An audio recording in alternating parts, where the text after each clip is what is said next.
ধর্ষিতাদের সাজা হতে হবে, ধর্ষকের কেন খোঁজ? সমাজ বলেছে ঘরে রবে নারী, কেন তারা বের হয় রোজ? কেন প্রতিদিন এখানে ওখানে নারীদের যায় দেখা?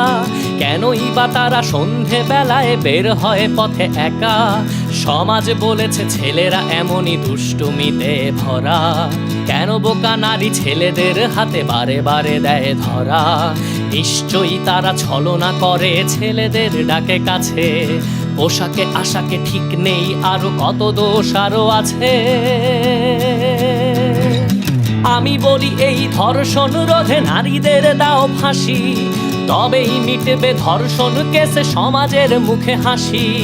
আমরা পুরুষ যাতে ধর্ষক এভাবেই গড়া প্রাণী, মনে মনে কত ধর্ষণ করি আমরাই শুধু জানি। আমি বলি এই ধর্ষণ রোধে নারীদের দাও ফাঁসি, তবেই মিটবে ধর্ষণ কেসে সমাজের মুখে হাসি।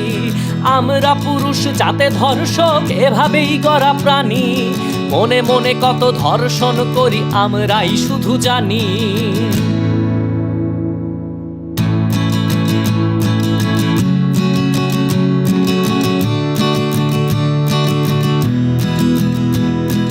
শুধু একটু সাহসের অভাব, তাই পারি না জোরে ধরে নিয়ে যেতে প্রতিদিন আমি যাকে ইচ্ছা করে।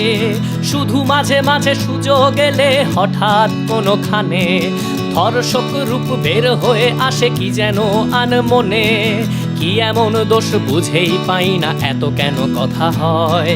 বের হয় কেন বেহায়া নারী, কেন নাই মনে ভয়? দু একটা ভাই হয়েই তো যায়, এমন কি কাজ? আমি ধর্ষক বলছি তোমায়, এ আমার সমাজ। এই যে মেয়ে আর কটা দিন প্রস্তুতি নিয়ে রাখো, তোমার ছেলে ধর্ষক হবে তুমি নিশ্চিত থাকো। তখন তুমি তার পাশে থেকে রক্ষা করো তাকে, ধর্ষিতারই সাজা হয় যেন ছেলে নিরাপদ থাকে।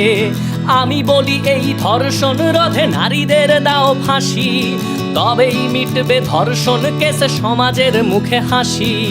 আমরা পুরুষ যাতে ধর্ষক এভাবেই গড়া প্রাণী, মনে মনে কত ধর্ষণ করি আমরাই শুধু জানি। মনে মনে কত ধর্ষণ করি আমরাই শুধু জানি। মনে মনে কত ধর্ষণ করি আমরাই শুধু জানি।